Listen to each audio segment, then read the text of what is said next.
Yes, sir.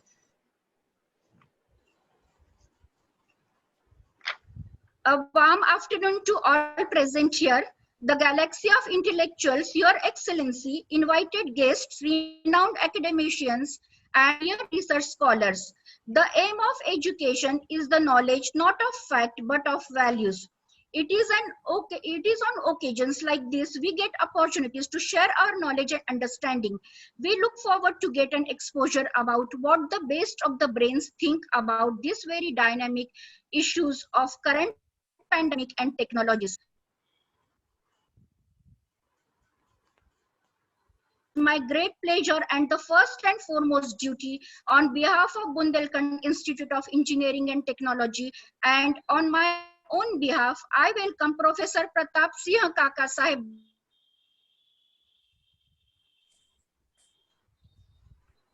NIT Trichy guest of honor today, Professor V.K. Tyagi, Director BIT Jhansi, Dr. Anil Kumar, State Project Administrator, SPIU Uttar Pradesh, Dr. Mahavir Singh Naroka, Nodal Officer, SPIU Uttar Pradesh, Engineer Swapnil Gaul, Founder and CEO, Numergion, today's expert, Professor Aditya Trivedi, Triple ITM Gwalior, Professor D.K. Srivastava, Head Electronics and Communication Engineering, BIT Jhansi, all the members of SPIU team, all the members of my organizing team, and dear participants, almost 400 in number across the country from almost all states of our country who have joined through Zoom meeting platform and all those who have joined through YouTube live streaming. I welcome you all to the 5-day online faculty development program on electromagnetics to 5G, jointly organized by our institute BIET Jhansi, State Project Implementation, Indian Society for Technical Education, and Numergion Delhi under TechTube 3. I ensure that this FDP will be profitable and the next few hours and few days will be enjoyable and enriched with experience for every one of you and will create some beautiful memories with knowledge and experience sharing by our experts and eminent guests. It is rightly said, days are not lost when memories are created. Before proceeding further, as said correctly, if your actions inspire others to dream more, learn more, do more, and become more, you are a leader. The mediocre teacher tells, the good teacher explains, the superior teacher demonstrates, the great teacher inspires. Yes, I am talking about such a teacher and a leader of this institute, a multi-talented personality, Honorable Director Professor V.K. Tyagi sir. Professor V.K. Tyagi sir is Director at Bundelkhand Institute of Engineering and Technology, Jhansi, since 22nd December 2016. He is a well-known national expert of chemical technology from HBTI, now HBTU Kanpur. Professor Tyagi, during his tenure as director of BIT Jhansi, has done good academic and infrastructure developments in the institute. His outstanding performances in academics, research, and administration have set a new benchmark for everyone in the field of engineering and technology. Professor V.K. Tyagi is continuously engaged in innovative teaching learning processes and encourages his subordinates too. I request you, sir, to welcome the dignitaries and bless us with inaugural address on this wonderful occasion with intellectual gathering. Over to you, sir. Thank you, madam. Thank you very much. Am I audible? Yes, sir. Am I audible, madam? Yes, sir. Yes, sir. Hello? Yes, sir. You are audible, sir. Yes, sir. You are audible. Hello? Director, madam, sir, am I audible? Yes, sir. You are audible, okay, sir. Okay. Sir, you are audible, sir. Okay, okay. Okay, okay. Thank you. Yeah, please. On behalf of Bundelkhand Institute of Engineering and Technology, I welcome President ISTE and Chief Guest of this function, Professor Pratap Singh K. Desai. I welcome Guest of Honor of this function, Professor S. Raghavan, NIT Trichy, Dr. Anil Kumar, State Project Administrator, SPIU UP, Dr. Mahavir Singh, Nodal Officer, SPIU UP, keynote speaker of today's function, Professor Aditya Trivedi from IIITM Gwalior, Founder and CEO of Numerigen, Engineer Swapnil Gaul, Head of Department of Electrical and Electronics Engineering Department, BIT Jhansi, Dr. D.K. Srivastava, and coordinator of this work, FDP, and Dean R&D, BIT Jhansi, Dr. Senaj Ayub. It's my privilege to welcome all of you at this juncture of a 5-day event on faculty development, which has been organized in collaboration with ISTE, in collaboration with SPIU, in collaboration with Numerigen and BIT Jhansi.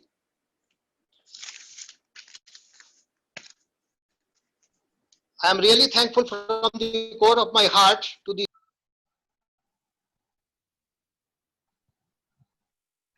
be associated with this 5-day FDP and spare their valuable time to address the occasion. Friends, as you all are aware that today's we have improved a lot from the technology point of view, specifically in the communication technology. When we talk about the 1G, 2G, 3G, 4G, 5G, now we have come up at the stage of the 5G technology. It's the 5th generation technology, specifically committed to the wireless networks. It has certain pros and cons. There are a lot of controversies about its benefits, its demerits, which definitely the experts will share their views on the merits and the demerits and its usage, particularly in today's world. Although one of the important aspects which is coming to mind of every person, that the exposure to the EMF, electromagnetic radiations, may affect our health. So health is really a primary sector which is to be focused upon, and we have to see to it that whatsoever technology we develop, it should not affect the human health. Definitely, that should be the prime focus. Apart from this, so far as the speed is concerned, definitely it is having much higher speeds for communication, and the data collection will be faster as compared to 2G, 3G, 4G technology. We can come up with the next stage of the technology with the 6th generation, and we will see to it that what benefits it can pass on to the society with these technologies. In the last, I will not take much of your time because our experts are with us. They will share their experiences which they have gathered, and because they are having a vast experience in this area. I'm really a novice. This is not my area specifically. So we should develop the technology which should not have any adverse impact on the people's health. Apart from this, there are certain other areas, upcoming areas like artificial intelligence based systems, where the faster speed of the data collection may prove to be beneficial in lot many advancement areas of the healthcare, just like telemedicine and other areas. With these words, I congratulate the BIT Jhansi organizing teams which have associated with this 5-day faculty development program, and the participants which have gathered over across the globe to attend this FDP. I am confident that with the vast experience of the experts, all the participants will be benefited, and it will help them in their future endeavors, particularly in their professional career. With these words, I stop my voice. Thank you very much. Thank you very much, sir, for your motivation, guidance, and moral support. Your influence can never be erased. Thank you very much, sir, for being with us. Going ahead, let me shortly take you to the agenda. The day 1 program of FDP has 2 sessions: inaugural session where we are currently, and then technical session. Dr. Anil Kumar, State Project Administrator, State Project Implementation Unit, Uttar Pradesh, will deliver opening remark of the FDP. Afterwards, we will be blessed with chief guest address by Professor Pratap Singh Kaka Saheb Desai, Honorable President ISTE, followed by address of Professor S. Raghavan, NIT Trichy, our guest of honor today. Dr. Mahavir Singh Naroka, Nodal Officer Academic, SPIU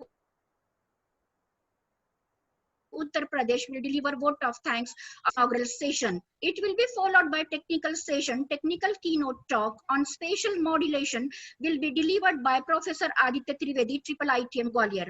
Session will be open for question answers then, and feedback link will be given in chat box for every session. Questions can also be put up in chat box, which will be taken care by us to resolve through expert.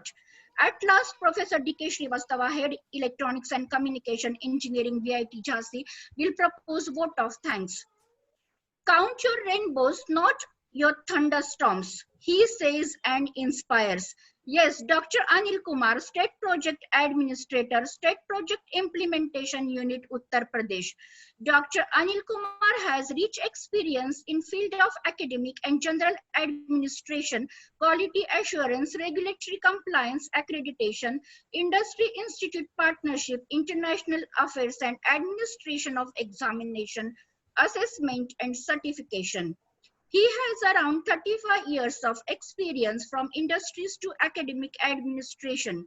He has also served AICT MHRD as Deputy Director, Regional Officer, before joining SPIU Uttar Pradesh as State Project Administrator in June 2018 for implementation of TechTube 3 project in Uttar Pradesh. He was Secretary and Director General in charge and Deputy Director General of Institution of Engineers, India. We are blessed to have such a distinguished personality among us in this inaugural session of FDP. Sir will deliver the opening remark of this FDP. Over to you, sir.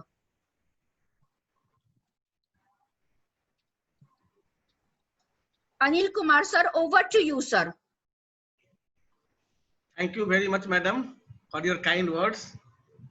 I heartily welcome the faculty who are here to guide the other faculties for the 5-day FDP program. It was a challenging task on the part of Sahnaji and BIT Jhansi. When BIT Jhansi proposed, so I was initially a little bit hesitant. Then I talked to the President IST, Professor Pratap Singh Kaka Sahab Desai, and hurriedly, immediately he agreed. He told for Uttar Pradesh, he has a special responsibility. You can go ahead. IST is fully behind it and will be happy to be part of it. So gladly we agreed, and thus we agreed for this.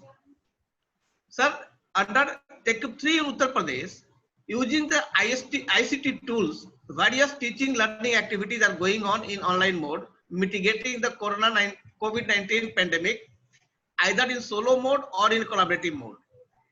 Taking note of support extended by President IST and the member of the State Steering Committee of Uttar Pradesh for TechTube 3 for collaborative academic activities for furthering the cause of technical education, ensuring quality and equity, faculty development program of this nature has been organized from today up to 11. The 5th generation of telecommunication system, or the 5G, what we can tell, may be one of the most critical building blocks for our digital economy and society in the next decade. Europe has taken significant steps to lead global development towards this strategic technology.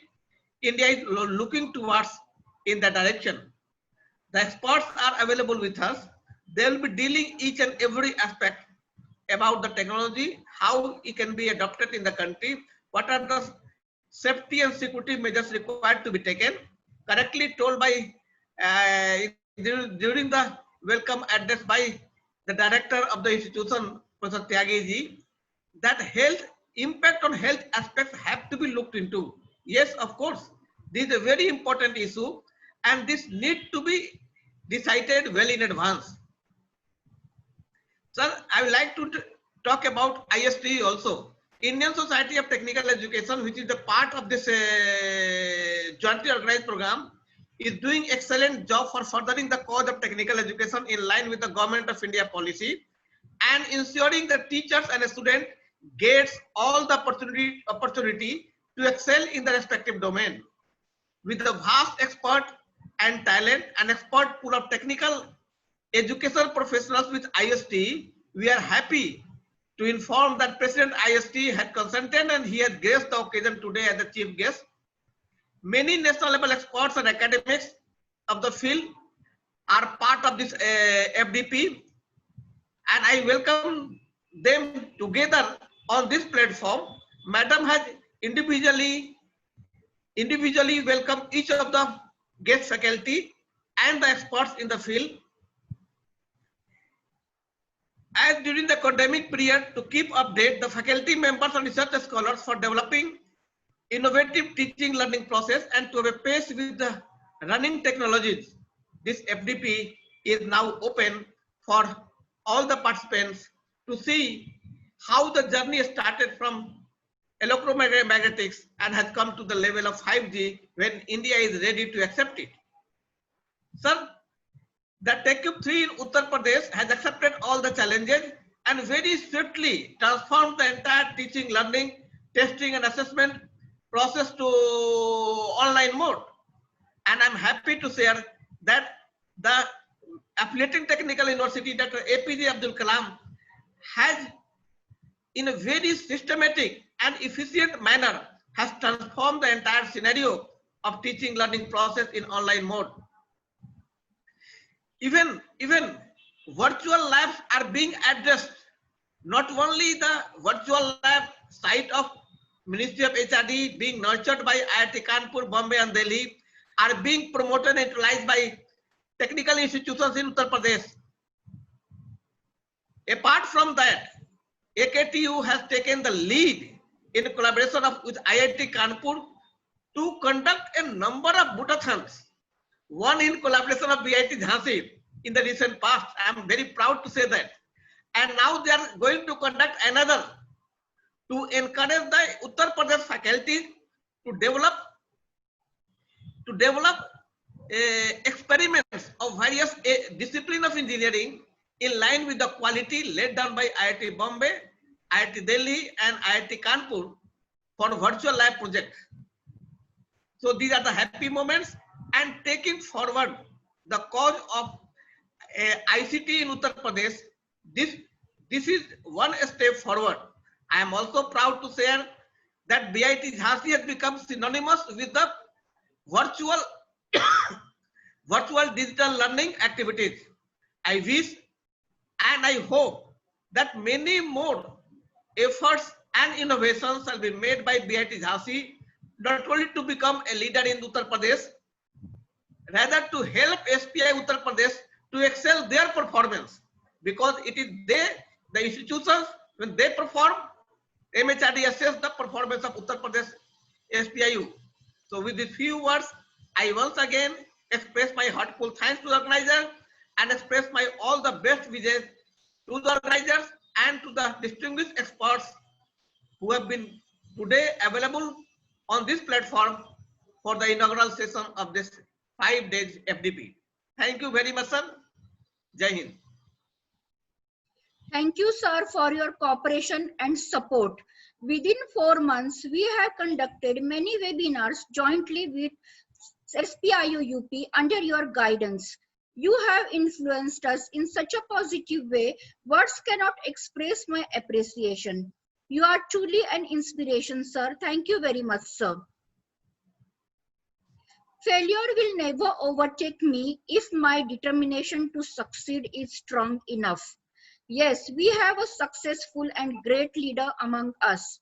Chief guest of this inaugural session of Faculty Development Program, Honorable President, Indian Society for Technical Education, Professor Pratap Singh Kaka Saheb Desai, and also he is a member of State Steering Committee of TechCube3 Uttar Pradesh. Sir, you hardly need any introduction. Professor Pratap Singh Kaka Saheb Desai is the son of Shri Krantivir Kaka Saheb Desai, the most sought freedom fighter. The Desai family rendered 5 freedom fighters to nation, and he was raised with strong values and principles. He has a prominent background of social reforms, patriotism, and education. So it would be my honor to take his full name whenever it will appear to tribute Shri Krantivir Kaka Saheb Desai.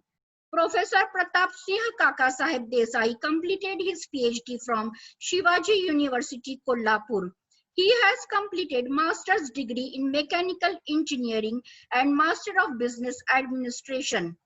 Professor Pratap Singh Kaka Saheb Desai is working on design and development of femur bone prosthesis research.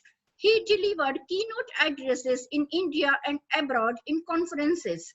Especially his deliberation on opulent Indian education and its history is highly revered. He has numerous national and international research papers to his credit. Professor Pratap Singh Kaka Saheb Desai has actively participated as member of All India Federation for Polytechnic Teachers Association. During his tenure in various organizations, he was instrumental in advocating the issue of granting pay band 4 to all engineering and polytechnic colleges. Currently, he is working on salaries to be paid by state government to self-financed engineering institutes. He is a member of various committees and task teams constituted by Government of Maharashtra. Sir has attended and participated as member of Indian delegation on various international meets such as World Engineering Education Forum, International Federation of Engineering Education Societies, Global Engineering Deans Council in countries like US, Canada, England, France, Germany, Argentina, Brazil, China, Japan, Dubai, Australia, and Korea. Professor Pratap Singh Kaka Saheb Desai is youngest ever president of the prestigious organization IST in New Delhi, also previously vice president of IST in New Delhi, IST Executive Council member of 2 terms. Sir has visited more than 30 countries to study the technical education scenario around the globe. He has been the strategic partner in conduct of FEMA Fest and International Fest on Film, Music and Art to be conducted at IIT Delhi. Professor Pratap Singh Kaka Saheb Desai has initiated IST-AICT Faculty Development Program FDPs and received grant of rupees 4.5 crores in this year. He is a man who looks forward to reform the whole education sector with the aid of technology. He is an able administrator. He is a great philanthropist and always working for taking the academics at new heights. Professor Pratap Singh Kaka Saheb Desai is a true visionary with innovative qualities. His multifaceted personality has provided leadership to the teaching community and contributed immensely for the development of nation. There are a number of achievements in his credit, but he himself is an institution. I request you, sir, to take this digital platform and fulfill our knowledge. We are honored to listen to your insightful speech as chief guest address to motivate this galaxy of intellectuals. Sir, over to you, sir. Thank you very much, ma'am, for a very exhaustive and detailed introduction of mine. Actually, I'm a very small person, a grassroots level worker. You have raised the expectations of the audience. I believe actually the introduction of an individual must be very small. Big people always have a small introduction.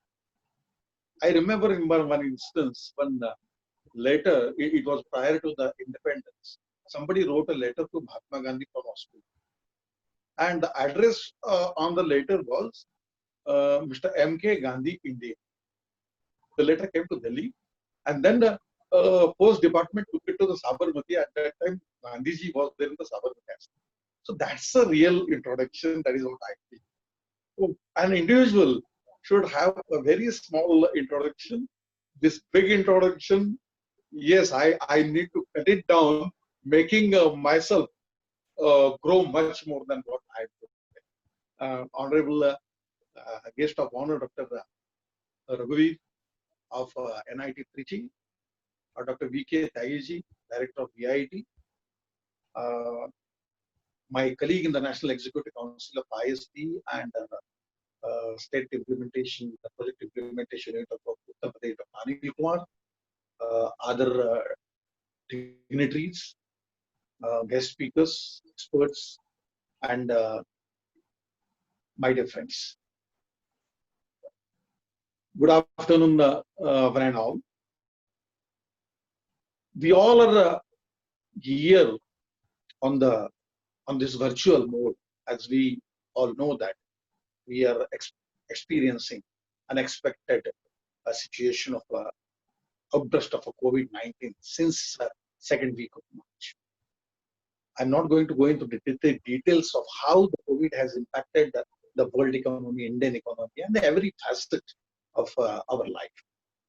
But one thing is very important to make a point of it at this point of time is its impact on the education system. So it has created a severe impact on our education system. My dear friends, we have a strong heritage and a history of Gurukul education system. That's Upanishadic system. When Guru and Shishya, they sit together and teaching, learning takes place, that's Upanishadic. But at the same time, we have a distance mode in ancient times also. When Arjuna and Pandavas were getting knowledge, were being trained by Guru Drona, Ekalavya was he was learning from his Guru, Guru Drona, in the distance. But till today we are focusing, we never thought of actually the online mode of learning or the distance mode of learning. Though it's very important in majority of the developed countries. A perfect blend of online learning and of traditional and face-to-face learning, the teaching learning is being implemented. We are far behind. There are lot many problems. There are lot many issues with that regarding the connectivity, regarding the infrastructure, and many other. I do understand that. Yes, we have some problems. We have many problems rather, but still we have to go along. अगर एक कहावत मुझे याद आती है इस सिलसिले में कि अगर लेना है तो यही लेना है, अगर नहीं लेना है तो भी यही लेना है. So I feel we don't have any other option than to accept this mode of teaching. This mode has landed us into the situation where the demand for the cloud infrastructure and the communication in the communication infra is going to increase. Our data requirement is more. The rise in the data requirement in these 6 months has doubled. Our after breathing, the next requirement is data now. And I think the topic chosen for this particular FDP is apt and very appropriate because it's related with the 5G. It's the evolution till the 5G.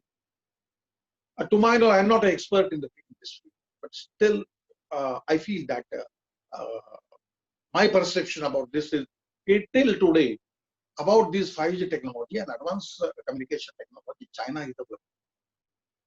When we talk about the Atmanirbhar Bharat, our Honorable Prime Minister Narendra Bhai Modi has he already has it has become Atmanirbhar Bharat. When we think of being Atmanirbhar, I think there are two things we must focus on. Number one, we have to cut short our needs. I think this is the shortest possible cut, but it is very difficult. We have to cut short our needs, minimum needs. And second, we have to go for innovation and research. Research and innovation. Only research and innovation can help us be the Atmanirbhar. We have to find the substitute for each and everything what we import, what we are upon which we are dependent. So therefore, I feel research, innovation, latest technologies of today, technologies of tomorrow, we have to train our students onto that. And before that, I feel, being a teacher, I strongly feel, firstly, our faculty must be trained in these technologies. Because I'm afraid कि I'm technology migrant. I have crossed my 50s, 55. So there are two categories of the teachers to my perception. Number one is technology born and another is technology migrant. For technology born younger generation, it's okay. They're very much conversant with this. But for technology migrants, I think we just cannot pass on or go on. Let the time go. We also have to equip ourselves with this this technology. The biggest challenge, toughest challenge before all of us at this point of time is number one is preparing our students for the technology which are not yet developed. Number two, preparing our students for the problems not yet. As we know that this is the situation, COVID was not known to anybody. When it came, now all what we are what reactions we are giving, it's not reactions, those are the reactions. So we have to train because I don't think that this will stop. Maybe in another after I think 2003, this is for the first time. It started with the swine flu, then it was SARS. One more thing was there. Again, it has come in the form of COVID.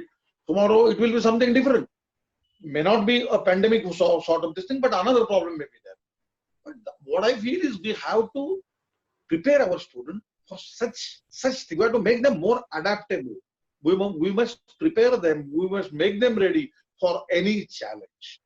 I think एक slogan मुझे याद आ रहा है कि जो न देखे रवि वो देखे कवि.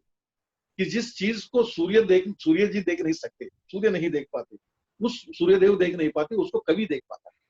तो हमें ये जो कवि की कवियों की कल्पना है उसको वास्तविकता में लाने का जो प्रयास करना है वो हमें को ही करना. एक छोटा सा एक किस्सा मैं इसमें बताना चाहूंगा. आई रिमेम्बर एक story. I don't know it's a myth or something, but you all know about the Kavya. It's a Sanskrit Kavya written by Kalidasa, that is Meghdut. So इसमें Kuber, who was staying at it was Kailash.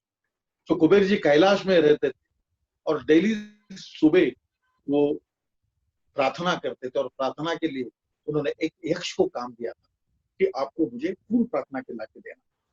और यक्ष उनको प्रार्थना के फूल हर दिन सुबह प्रार्थना के उनकी पूजा अर्चा शुरू होने के पहले उनको दिया करते.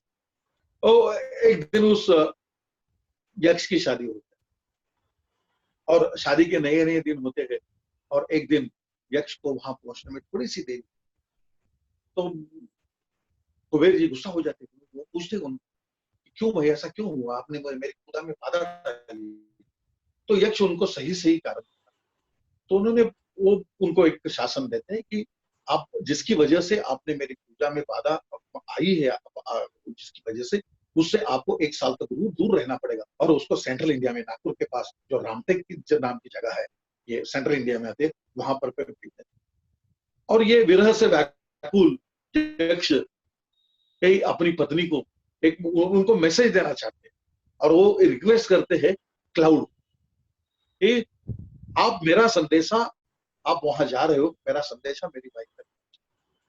माय डियर फ्रेंड्स, मैं इसको अलग तरीके से देखता हूं कि जब Kalidas he was thinking of making use of cloud to transfer the message. I think same technology है. मैं ये नहीं कह रहा हूं कि उस वक्त क्लाउड कंप्यूटिंग था, क्लाउड टेक्नोलॉजी थी, लेकिन द आइडिया जो एक कवि ने देखा था उसको ट्रांसफॉर्म करने की जो क्षमता हम लोगों में आनी चाहिए थी, हम लोगों ने उसके बारे में कम सुना. ऐसे अनेक एग्जाम्पल्स है. तो मैं ये सोचता हूं कि ऐसी चीजों के लिए we just have to think beyond imagination and ऐसी परिस्थितियों के लिए हमें बच्चों को तैयार करना पड़ेगा, खुद को तैयार रहना पड़ेगा. And I think that is the only solution we can conquer this. So I hope you all will will enjoy this particular thing ability And finally, one more thing I would like to tell you: whatever you want to do with a big purpose. ये आपके करने का मतलब, आपको कोई काम अगर आप कर रहे हैं तो उसका पर्पस बड़ा होना चाहिए, उसका हेतु बड़ा होना चाहिए। अगर आप छोटी सोच लेकर के चलोगे तो कुछ नहीं हो पाएगा। कहा जाता है कि पैर में मोच और छोटी सोच किसी को आगे नहीं बढ़ने देता। आपका आपका आपका सोच विचार, आपकी सोच बड़ी होनी चाहिए। आपको ये भी एक किस्सा पता रहेगा कि अकबर के दरबार में नवरत्न, उसमें से एक थे तानसेन। तानसेन बहुत बढ़िया गाते थे। एक बार तानसेन एक अपनी बहुत अच्छा सा एक गीत सुनाते हैं बादशाह को। बादशाह बहुत बेहद खुश हो जाते हैं और बादशाह उनको कहते हैं कि who is your guru, I want to meet him. Tansen tells him that my guru is the guru Haridas and he usually does not come anywhere, he stays in the town. If at all you want to meet him, you have to go. And बादशाह मान लेते हैं कि ठीक है भाई, इतना बड़ा वो आदमी है, गुरु है, तो उसको हम मिलने के लिए वृंदावन जाए। तो लेकर के तानसेन को वृंदावन चले जाते हैं और वृंदावन में वो हरिदास जी को मिलते हैं और उनको विनती करते हैं कि गुरु जी आपका एक ये सुना, गीत सुना। हरिदास जी मना करते, आई डोंट। तो ये बिरबल जी को पता, तानसेन जी को पता रहता है कि वो और किसी के लिए गाते नहीं। तो तानसेन बादशाह को कहते ठीक है, मैं उनकी जगह आपको सुनाता हूँ, और वो सुनाना, वो गाना शुरू कर देते हैं और बीच बीच में जानबूझकर कुछ गलतियां करते। जब वो गलतियां करते तो हरिदास जी उसको रुकाते हैं और अपना गाना उसको कंटिन्यू करते। उनको सुनकर के बादशाह एकदम प्रफुल्लित, बहुत बेहद खुश होते हैं। और फिर वो तानसेन को पूछते हैं कि तानसेन, आपके गुरु तो इतना बढ़िया, इतनी हाई क्वालिटी का गाना गाते हैं, आप इतना बढ़िया क्यों नहीं गा पाते? तानसेन एक शब्द, एक वाक्य में उनको उत्तर देते हैं कि बादशाह, मैं गाता हूँ मेरे बादशाह की खुशी, मेरे राजा की खुशी के लिए मैं गाता हूँ, लेकिन मेरे गुरु जो गाते हैं वो विश्व का जो बादशाह है, वो विश्व का जो निर्माता है, उसके खुशी के लिए। His purpose is big and therefore there is a perfection. So what I feel is कि अगर आपका पर्पस बड़ा होगा तो डेफिनेटली आउटपुट सुंदर आएगा। You will get fantastic results. So I hereby make you an appeal of not working for small. आपको विश्व के कल्याण के लिए काम करना है, बच्चों को पास करने के लिए पढ़ाना नहीं, आपको विश्व के कल्याण के लिए काम करना है। डेफिनेटली उसका आउटपुट फैंटास्टिक और एक्सीलेंट ही आएगा। And at the end, I would like to make one announcement. That announcement is IST is planning to train 600 faculties in the future technologies like artificial intelligence, cybersecurity, machine learning. And BNY Mellon, a multinational company, a US-based multinational company, is training them free of cost. This is a 200 hours training. And if you do it individually, it will cost more than 50,000. So IST is going to do it free of cost. IST has written letters to all its institute members. Okay, every institution has to give 2 names, and we will train the faculties so that the faculty will train the students. So that is the appeal I am going to make. I am making here. Even though you have not received the letter, you are not institution members, you are free to send. It's this appeal, and this thing is there on the IST website. Please send 2 nominations from each college and take benefit of this scheme. Jai Hind. Over to the organizers.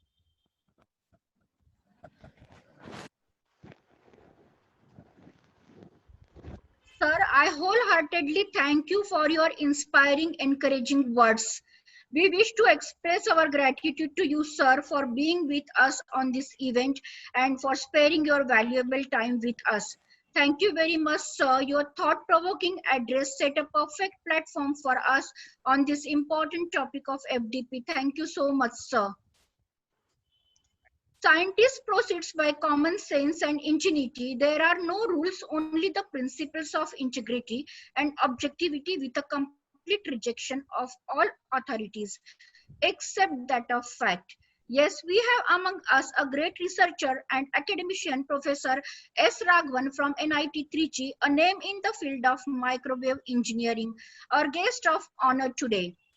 Professor S. Raghavan, alumni of IIT Delhi, Professor in Electronics and Communication Engineering Department, National Institute of Technology, NIT Trichy, has about 40 years of teaching and research experience. His interest includes microwave integrated circuits, RF MEMS, biomems, metamaterial and microwave engineering. A proud research scholar of Professor Bharti Bhatt and Professor S.K. Kaul, CARE IIT Delhi has established state-of-the-art microwave integrated circuit and microwave laboratory in NIT Trichy with the help of government of funding. Won Best Teacher Award twice and conferred with Honorary Fellowship of Ancient Sciences and Archaeological Society of India. His first research scholar obtained a gold medal for the best thesis of the year. Short time visiting fellow in California State of University, Northridge, USA, awarded to conduct tutorial in APEMC 2010, Beijing, China. Organizing chair of Indian Antenna Week 2014 Chandigarh, invited to be a session chair in PIRE 2013 Symposium, Taipei, Taiwan. He has to his credit 130 research papers in national and international journals with 3 filed patents, guided 16 PhD scholars, senior member, fellow in more than 20 international and national professional societies, organized various workshops of national importance, has contributed a lot in the development of state-of-the-art library, instrumental in the plan of the new multi-story library building as then library coordinator, and hospital, transformed from a clinical dispensary into a 24-hour hospital as chairman of the Hospital Modernization Committee in NIT Trichy. He is an executive member of TSI and also in the Tamil Nadu chapter of TSI. Also the founding faculty advisor of IEEE MTT APS student branch chapters NIT Trichy. Professor S. Raghavan is the author of Microwave Integrated Circuit Components Design through MATLAB CRC Press. He has made an impact in microwave engineering education among the student community at large. I request you, sir, to bless this august gathering with your words. Over to you, sir. Oh, thank you, madam. Prestigious and valuable participants across the country, Honorable President of IST, Professor Pradeep Singh K. Desai, Professor V.K. Tyagi, Director, BIET, Dr. Anil Kumar, SPIU UP Project Administrator, Dr. Mahavir Singh, SPIU UP FDP Coordinator, Dr. D.K. Srivastava, HOD, experts, all have converged on this important occasion. The whole credit goes to Jhansi Rani of BIT, Dr. Shamim Ayub. Why I'm telling Jhansi Rani is microwave and antenna are the subjects which many don't like it, even though without that nothing can exist. That kind of FDP, I think she made it in a very, very short time. There were so many changes. She handled very patiently, and from Kashmir to Kanyakumari, he brought participants, so resource persons. So I don't have any hesitation in calling her in front of all the dignitaries. Once again, the Jhansi, Biomedical Jhansi Rani of BIET. Before coming to the meeting, I went through the biodata of the director. It runs into pages. So many administrative things, so many technical things. But after hearing the introduction of Jhansi Rani, the volumes, the creditability of IST president runs into volumes. No wonder IST will flourish under the youngest president. Just because Dr. Shamim has told he's the youngest president, I was the friend of the oldest president of ISTE, Dr. George. I'm sure Dr. Desai will be knowing about Dr. George. Yeah. Then I really learned many things in a very short time. I feel what Dr. Shamim Ayub told is only a part of your biodata. I feel that should be on FDP because people should know IST leader, what is her credential.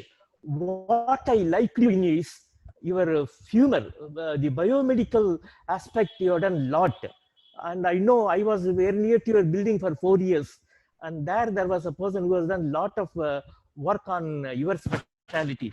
So that way, my regard to you has increased, and I want to tell two things, because I see one NPIU top person and ISTE top person. There's one young person, again from UP only, just because you just now told about Prime Minister, according to him, make in India, in that line, there's one young micro person, with the help of another two stalwarts, you may be knowing those two people, he has come out with the first time an indigenous high frequency simulator software, equivalent to CST, HFSS, all those international software. And he is no other than Swapnil Goyal. I wish in your next newsletter, at least half page you bring about him. And when people are struggling to get the software for 40 lakhs, 20 lakhs, he is coming out and giving a hands-on experience voluntarily. And certain things I know very well. One topic as equivalent diagram, that is what people find difficult. That he has come out.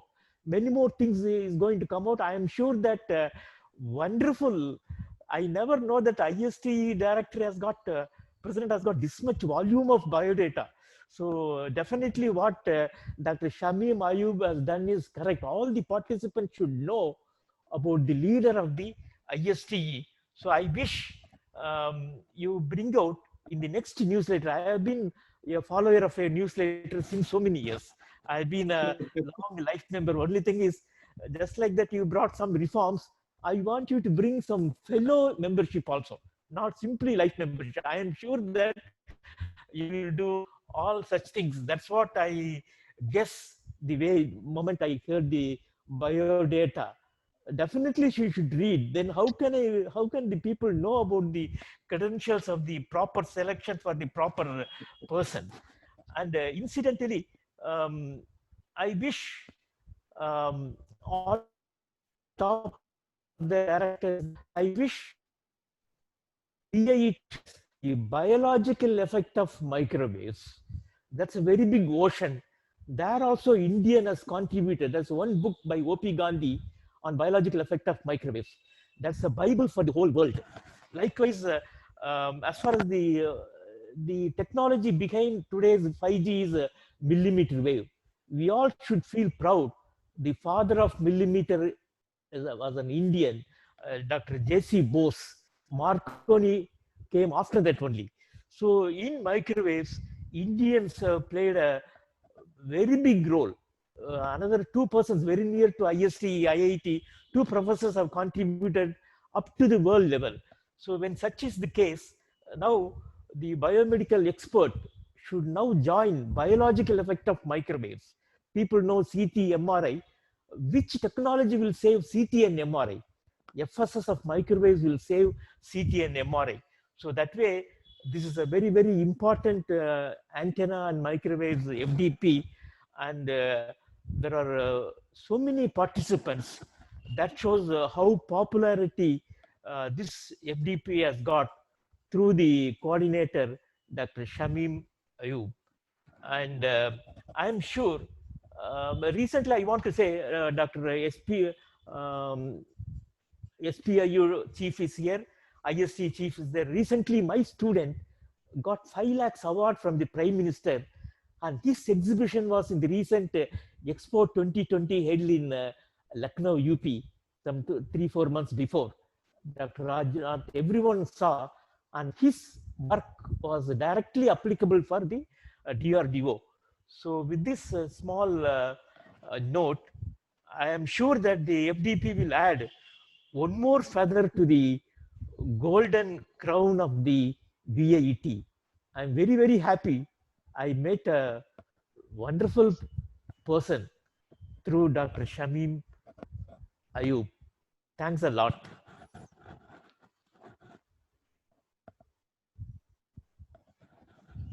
Yeah, thank you, sir. I need to multiply thank you word 1,000 times to match it with your efforts. Sir, thank you for being with us today. I wholeheartedly thank you for your inspiring, encouraging words. Only 1 second. Yeah. I request the CEO, youngest CEO of this Tarang, to meet IST director and make him know your rare talent. Let him know by first-hand information and let the country know through his newsletter, very popular newsletter, of what an indigenous high-frequency simulator can do. Thank you, Yeah. madam. Sure, sir. Sure, sir. Definitely, sir. That will be for grateful for me also. So I would also like to meet Desai, sir. And thank you for your inspiring words, sir. I'm very happy that ISC director is seeing a young person. And the person who supported him was the earlier director of IIT Delhi, Dr. Shivaganku, and also the biological effective chief, Dr. Girish Kumar. With that support, Yes, he has sir. come And out a very easy software for the very difficult subject. I wish yes, sir. you meet the great director of, president of Yes, sir. IST. Yes, sir. That will be the great experience for me also. Sure, sir. Yeah. Thank Thank you, you, sir. sir. Thank Thank you you for very much, your sir. kind words and supportive words, sir. Thank you, sir, for taking this lead to introduce Swapnil to IST President Professor Pratap Singh Kaka Saheb Desai. It is really a matter of honor for all of us that we have such a um, multi-talented people among us to this particular FDP inauguration. Let me, prior to move ahead with technical session, I would request Dr. Mahavir Singh Naruka, Nodal Officer Academic State Project Implementation Unit, Uttar Pradesh, and co-coordinator of this FGP to propose the vote of thanks of this inaugural session. Dr. Mahavir Singh Naruka. Over to you, sir. Thank you, ma'am. Thank you. Thanks a lot. So, on behalf of the State Project Implementation Unit, Uttar Pradesh, the Bundelkhand Institute of Engineering and Technology, Jhansi, the Indian Society for Technical Education, Newmarket Private Limited, and my own behalf, I would like to propose heartily vote of thanks to our chief guest, Professor P.K. Desai, who is the President IST, for gracing this inaugural session and delivering the inaugural talk. Thank you, sir. Thank you for your very interesting and thought-provoking address. I am sure that all the participants have taken note of your suggestions and will be discussing within their organization and the action to be initiated at their level. I would like to convey my regards and thanks to our co-organizer, Dr. V.K. Tyagi ji, Director BIT Jhansi, Professor A.K. Nigam ji, TechCube Coordinator BIT, and Professor D.K. Srivastav, Head ECE and Electrical Engineering BIT, and special to Dr. Sehnaz Ayub, who is the Dean R&D and FDP Coordinator from BIT Jhansi. I would like to thank our distinguished guest of honor, Professor S. Raghavan, who is from NIT Trichy, for accepting our invitation and agree to be part of this 5 days online FDP on electromagnetic 5G and making this FDP interesting and meaningful. I would like to express my gratitude to our invited speaker, Professor Aditya Trivedi ji, IIIT M Gwalior, Dr. Santosh Mehto, IIIT Ranchi, Dr. Hemant Juneja, who is from NIT Trichy, Dr. Sachin from Eton Research Center, Dr. Arjun Kumar, Bennett University, Dr. Datta Prasad, KLS Godke Institute of Technology, Karnataka, and Mr. Sapnil Gol and Vinay, Dr. Chao Yen Sim from Fan China University, Taiwan, who shall be guiding us by their expertise during this 5 days online FDP.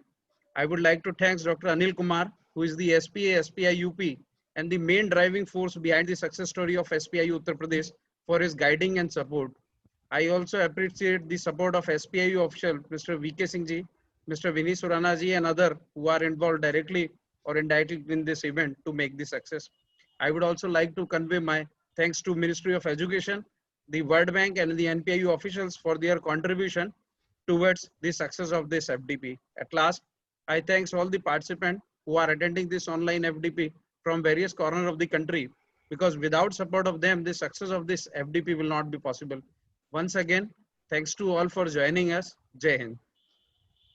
Let me thank Dr. Mahavir Singh Naroka for his wonderful and tireless cooperation to this webinar. Thank you, sir. A door is much smaller compared to the house, a lock is much smaller compared to the door, and a key is the smallest of all. But a key can open entire house. Thus, a small thoughtful solution can solve major problems. Yes, he believes this, our today's expert, Professor Aditya Trivedi. Professor Aditya Trivedi is a professor in the ICT department of ABV Indian Institute of Information Technology and Management, Gwalior, India. He received his bachelor degree with distinction in electronics engineering from Jivaji University, Madhya Pradesh. He did his MTech Communication Systems from Indian Institute of Technology, Kanpur. He obtained his doctorate from IIT Roorkee in the area of wireless communication engineering. His teaching and research interests include digital communication, wireless systems, signal processing, and networking. He is a fellow of the Institution of Electronics and Telecommunication Engineers, IETE, and senior member of IEEE USA. He has published more than 150 papers in various prestigious international national journals and conferences. In 2007, he was given the IETE's K.S. Krishnan Memorial Award for the Best System-Oriented Paper. He visited many countries for presenting his research work. Professor Aditya Trivedi has handled 2 research projects and currently doing 2 more projects. He has delivered many keynote lectures in reputed conferences, institutes. Today, sir will deliver keynote address on spatial modulation. Over to you, sir. Professor Aditya Trivedi, sir, over to you, sir. May I request Dr. Atul to please permit him to share the screen? Yes, please. Thank you, Dr. Shahnaz. Thank you, Dr. D.K. Srivastava, Professor D.K. Srivastava, and all the dignitaries present. Am I audible? Yes, sir. Yes, sir, you are audible, sir. You are audible, sir. You can share the screen now. Now I can share the screen? Yes, sir. Previously, I was trying, so I was not getting it. There is.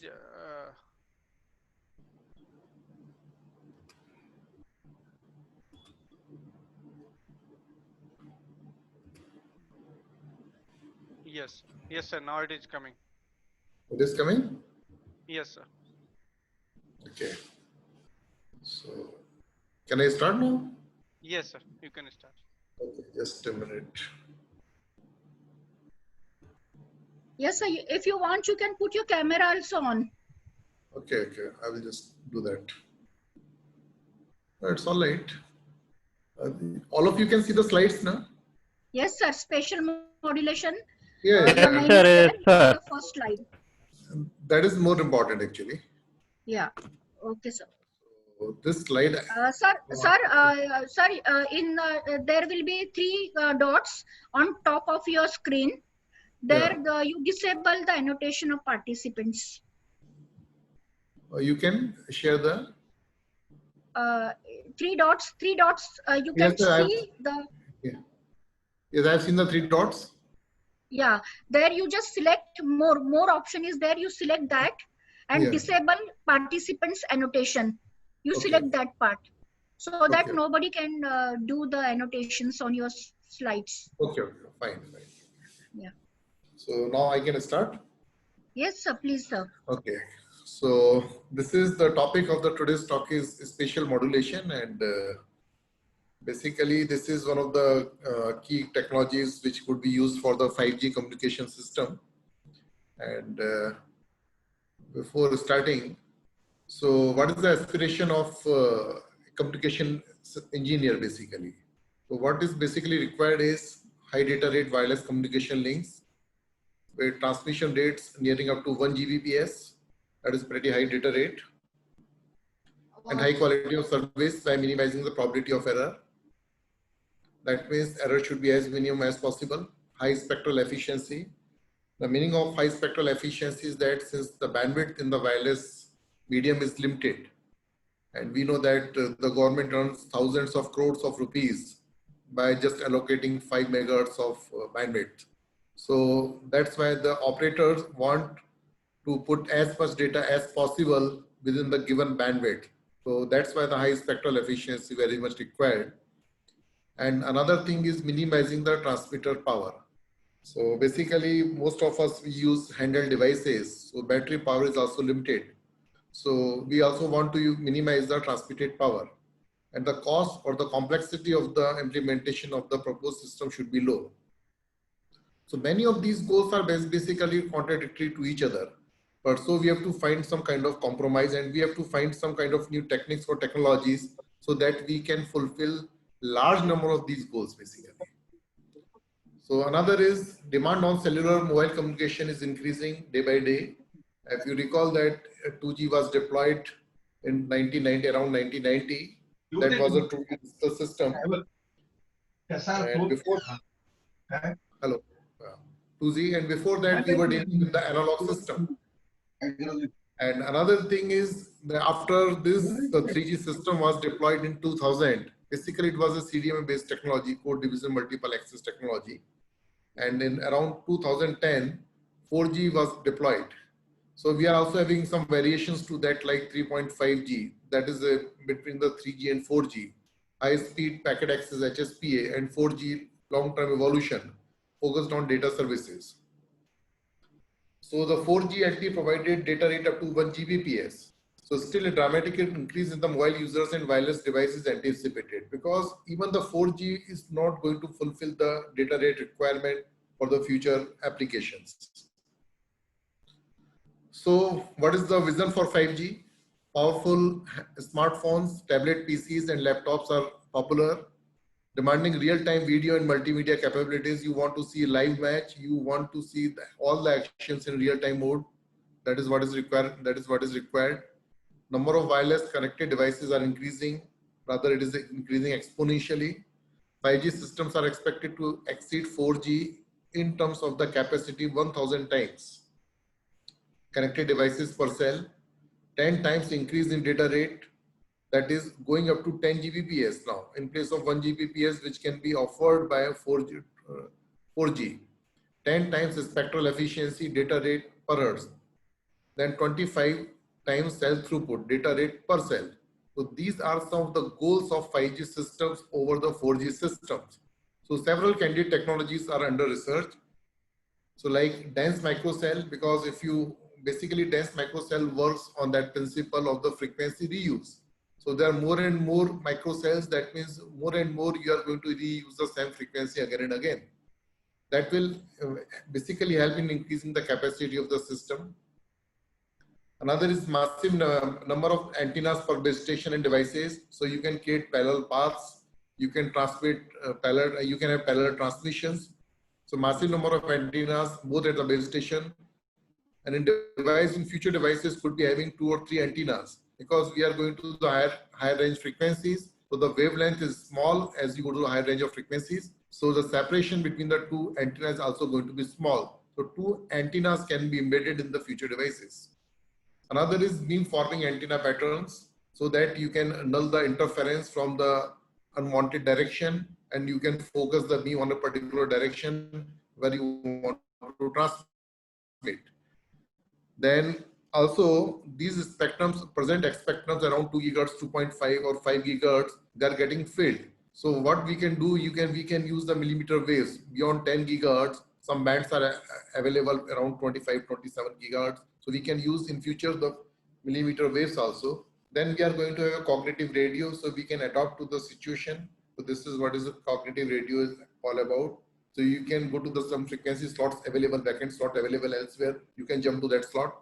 Then you are going to have a relay station, so that if the communication is directly not possible, in that case, what you can do, you can relay your transmission from some of the intermediate devices. Another technique is non-orthogonal multiple access.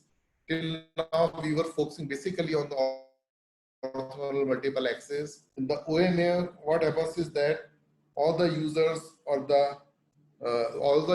provided different kind of different bands, and they are not overlapping. But now the thing is that with the paucity of the band, so we want NOMA. NOMA is basically where the bands of the different users are basically overlapping with each other. So we want this kind of non-orthogonal multiple access. The advantage of this technique is that you can put more number of users in a given bandwidth. So this is NOMA is one of the technique. Another technique is spatial modulation. So I will focus on spatial modulation in today's talk. Okay. So what is conventional radio? So CISO is a conventional radio system, as we can see. So there is we can see on the screen. This is the transmitter. This is the channel. In between is the channel. This is the channel. And here is the receiver.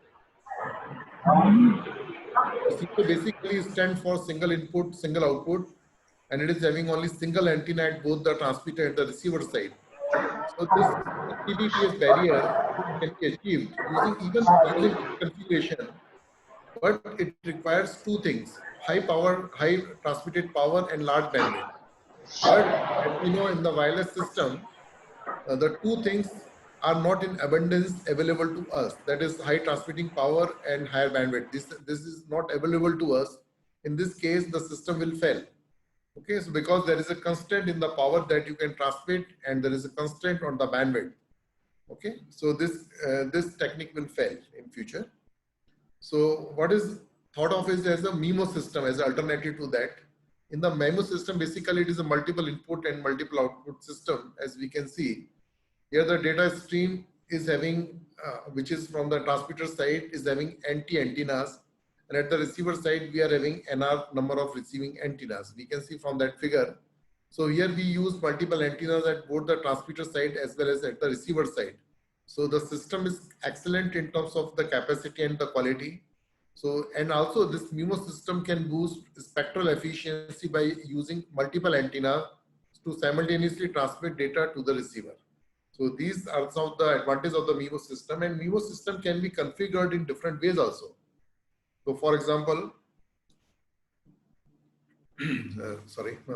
so this can also be used for transmitting the parallel stream so that you can use this for the spatial multiplexing. So overall the data rate could be increased. So one way of using MIMO is spatial multiplexing. Another is spatial division multiple access. So what you can do at the transmitter side, you can send the data to the different destinations. So this is spatial division multiple access also. And moreover, you can also use the MIMO system for the diversity. Diversity means you are sending the same information from a number of parallel antennas. In that case, the replica of the same information would be received at the receiver side and you will get the diversity. So these are the number of ways we can use the MIMO system. So despite these benefits, the MIMO system has many challenges, issues to tackle in order to increase the capacity gains. So, so basically, it is easier said than done that MIMO system will solve all our problems because there are many issues while dealing with the MIMO system. So one is the like inter-channel interference arises at the receiver side. Another is you have to have some kind of synchronization is required among the transmitting antenna. So these are some of the challenges basically, and this will limit the use of MIMO system. So we need some technology which can take the advantage of the MIMO capabilities. So one system which was used is VBLAST system. Basically, this is a layered space-time architecture system to counteract the inter-channel interference. See, what happens is that, if you recall, between this transmitter side and the receiver side, we can see that number of parallel channels are created and all the signals in the channel, which is air basically, are going to mingle with each other. They are going to interfere with each other. So that will cause the inter-channel interference. So one architecture which is used to overcome this problem is the BLAST system, layered space-time architecture system. So basically the VBLAST system, vertical BLAST system, separate multiple transmission data streams and detects them successively by an error processing and interference cancellation technique. So that is a rather very complex technique. So it used the basically spatial diversity to achieve high SNR. So although the SNR would be improved, diversity will be achieved, but the complexity of applying this particular VBLAST strategy is very, very complex. So that will create a lot of problem when you go to the, as the number of transmitting and the receiving antenna increases, the complexity goes exponentially increasing. So that is that will basically put the limitation on the blast, and moreover, the receiver architecture is going to be very complex because basically it works on the successive interference cancellation. So as the number of users, as the number of antennas grows, in that case, the receiver becomes very, very complex. That will put the limitation on the use of V-blast system for high number of users and high number of antennas. So another technique which is we all know is OFDM. OFDM is basically technique where we divide the bandwidth, or we divide the channel into number of parallel channels. What happens is that if you recall why this 3G communication system failed, 3G was basically working on the CDMA technology, and there what we saw is that the channel becomes highly frequency selective. Highly frequency selective means as you increase the data rate, the selectivity of the channel increases multifold. In that case, the signal, received signal goes a lot of distortion. So this cannot be recovered.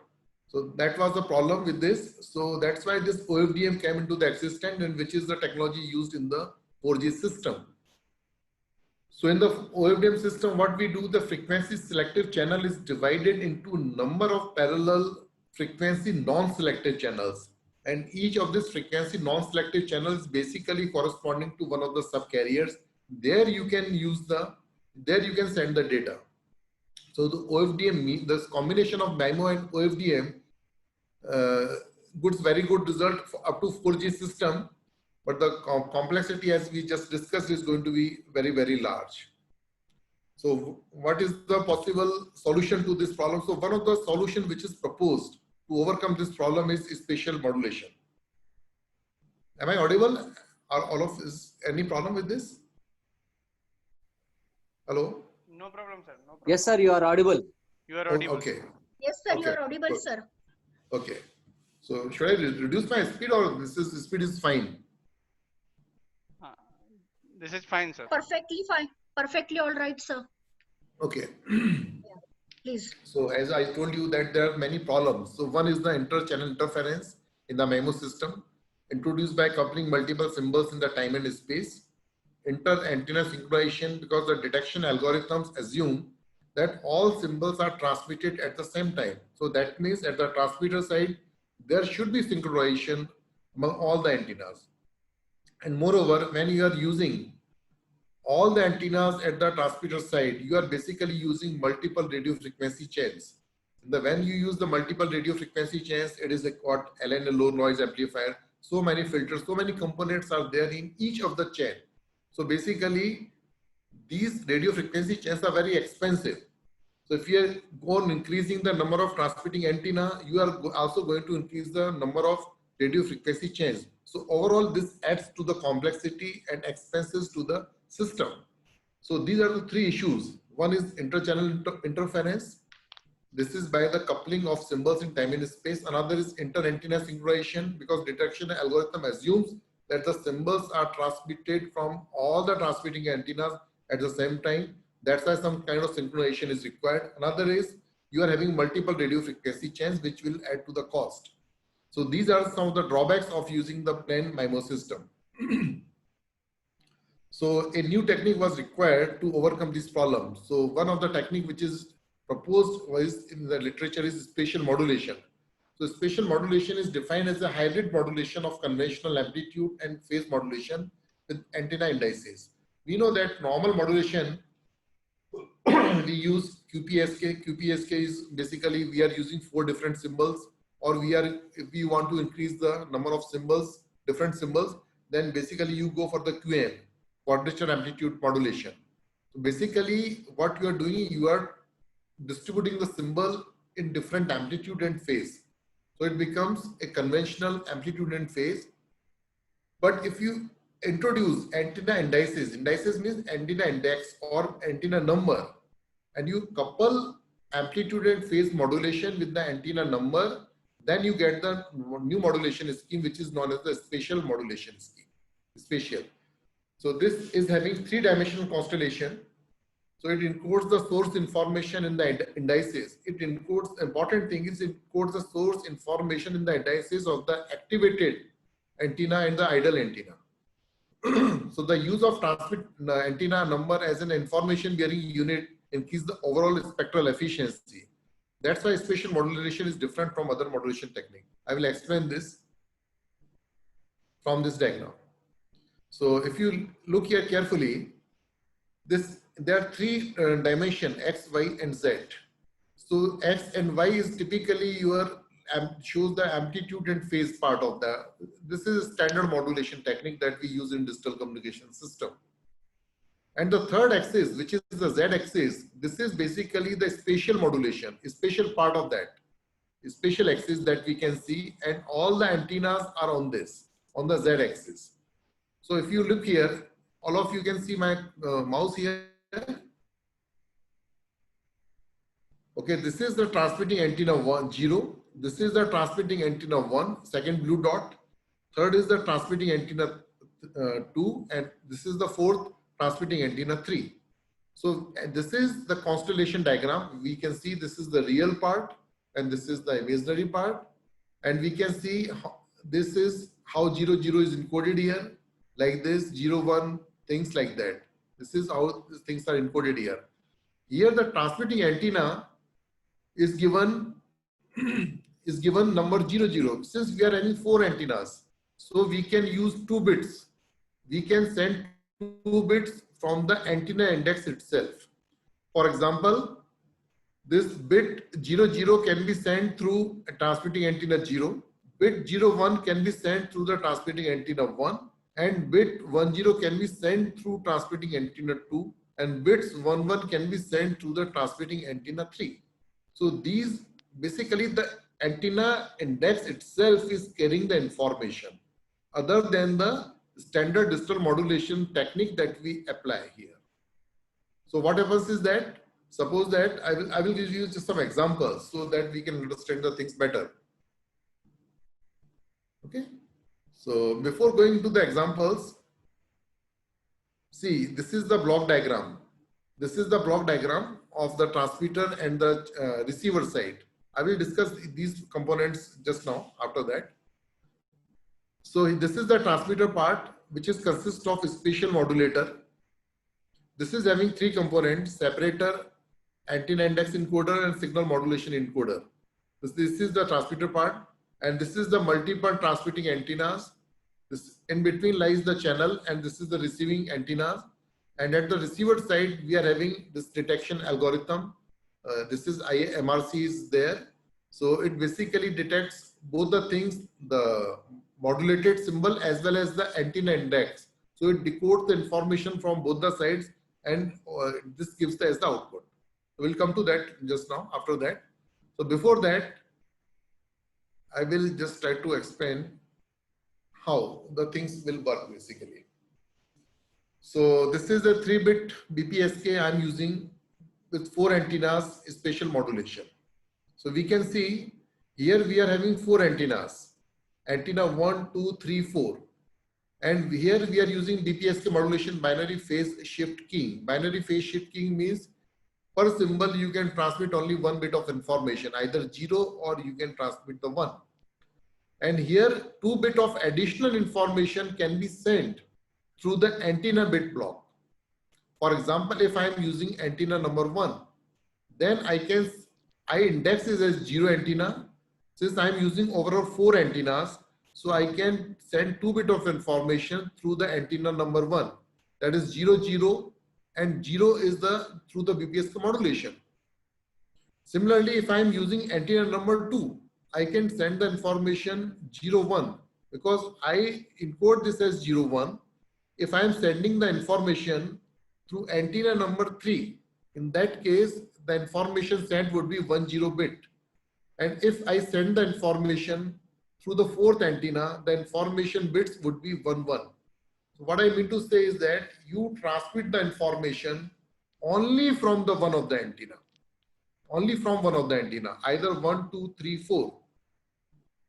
Okay, and you send only 1 bit of information. At the receiver side, if I come to know that this bit has been transmitted from which particular antenna, then in fact I am receiving 3 bits of information. Not only 1 bit, I am receiving 3 bits of information. For example, in a data sequence, to the input you are getting say 001. So 001, the first 2 bits I will choose to finalize the antenna index, and the 3rd bit I am going to use as a digital modulation as it is. So the bit 1 here, bit 1 will be transmitted through the antenna number 1. And if I come to know at the receiver side that this information bit 1 has been received or was earlier transmitted from the antenna number 1, then automatically I will decode as 001. Similarly, in the data stream, suppose that you are getting a stream, some bit sequence like 101. 101 means basically the first 2 bits again will be used to choose the antenna index. So that is your 3rd antenna. And bit 1 will be modulated as per the BPSK, and in fact the bit 1 will be transmitted through the 3rd antenna only. Only 1 bit will be transmitted through the antenna 3. At the receiver side, if we come to know that this bit has been transmitted through the antenna number 3, then automatically we will decode as 101. Because 10 is coming from the antenna number 3. And suppose that in particular sequence you are getting 110. That means basically you are choosing the antenna number 4 to transmit 0 bit of information. Is that understood, please? If you are having some question, you can ask me immediately.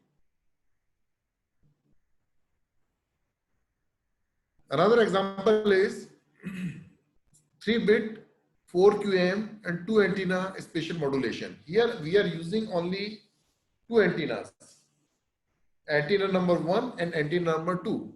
So that is obvious, we can send only 1 bit of additional information through the antenna index. And here we are using 2 bit of information through the conventional digital modulation technique 4QAM system.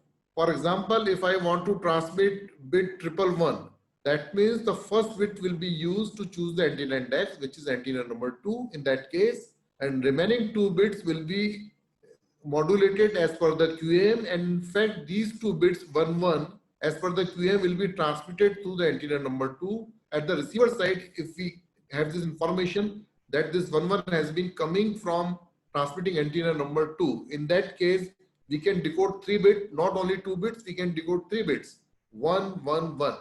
So this is the advantage of using this spatial modulation. Okay, now we come back to this again.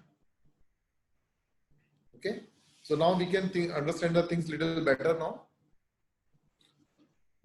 So here XYZ space represents spatial constellation, XY plane represents signal constellation, that is the standard digital modulation, and Z axis represents the antenna indices. Okay, and this is the block diagram of the spatial modulation. So here we can see this input bits that are coming, n bits are coming in the spatial modulator, and basically it has got the it has got the separator. Separator will separate the bits into 2 components, one for the choosing the antenna index and one for the standard digital modulation. Standard digital modulation is given by this block, signal modulation encoder, and choosing that particular antenna index is through this particular block. So this now only one of the transmitting antenna would be activated at a particular time. That means the another advantage it offers is that you are required to use only one RF chain, only one radio frequency chain, and you have to switch this radio frequency chain to one of the antennas. That's all. You are not required to use 4, in this particular example, 4 radio frequency chains. You can work only with the one radio frequency chain, and you can switch this radio frequency chain and you can connect to any of the active antenna. And which particular active antenna is to be chosen, this will be decided by the incoming bits, what patterns it's selling and separating and choosing the antenna index, then from that particular antenna. At the receiver side, our task basically is to find out the information is received from which particular transmitting antenna. If we are able to get this information, in that case, we are going to get the additional bits decoded from the antenna index itself. Is that okay? Okay. So next is at the receivers. The receiver includes reader. So the receiver antenna receives signals from the transmitter antennas. The detector estimates the index. The first thing is basically to estimate the index. I will give the example how it is being done. Estimate the index of an active antenna and it transmitting its symbols by IMRC and or zero forcing or standard zero forcing or minimum mean square error receiver kind of thing. These are the standard receivers in a wireless system. So the spatial demodulator demodulates the received signal using the antenna index and the transmitted symbol. So basically, now suppose that we are having input signal QK includes n number of bit. The spatial modulator is spatially modulates QK to XK. XK is basically standard our standard digital modulation technique. And this bit stream is emitted by a binary source is divided into two blocks. One log to NT. Suppose that we are having 4 number of antennas. So how many bits can be transmitted through the antenna index? 2 bits. Because log to 4 is 2. And log to M is standard number of bits that can be transmitted per symbol from a standard digital modulation technique like QM, QPSK or BPSK. So suppose that we are using 8 QM symbol, that means 3 bit of information can be transmitted per symbol through a standard digital modulation technique. And if we are using 8 transmitting antennas, then 3 additional bits can be transmitted through the antenna index itself. So NT is the set of a transmitting antenna and M is the constellation size of a standard digital modulation technique. So overall we can transmit n number of bits or we can decode n number of bits at the receiver side, which consists of 2 parts.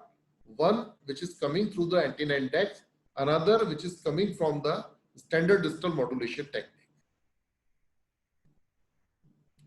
Okay.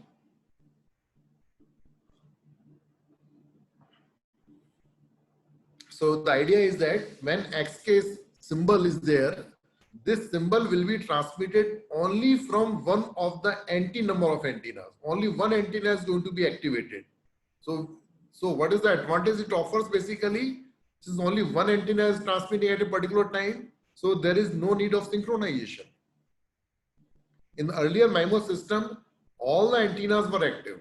When all the antennas were active, so you require synchronization among the antennas. But now only one antenna is active, so you do not require synchronization. Another is inter-channel interference is not there in fact, because only one antenna is transmitting. If you are having multiple antennas transmitting, then multiple signals will interfere with each other. But only one antenna is active at a time, only one antenna is transmitting. So inter-channel interference is also mitigated. Another advantage is that now you are using only one RF chain, so that will cut down the cost also. So it takes care of the 3 problems: inter-channel interference, inter-antenna synchronization, as well as expensive system, because you are using only one RF chain. Okay. So now how to find out which particular antenna index is used to transmit the information? For that, this problem is basically tackled by the receiver, which is known as iterative maximum ratio combiner. This is known as IMRC receiver basically. So here what we can see, if symbol number F is the resulting vector XK, that is one F is basically the number between 1 to NT. Suppose that 8 antennas there and F equals to 3, that means you are transmitting from the antenna number 3. The antenna number 3 may be encoded as 011 like that. Maybe encoded as 011. I'm just giving one example.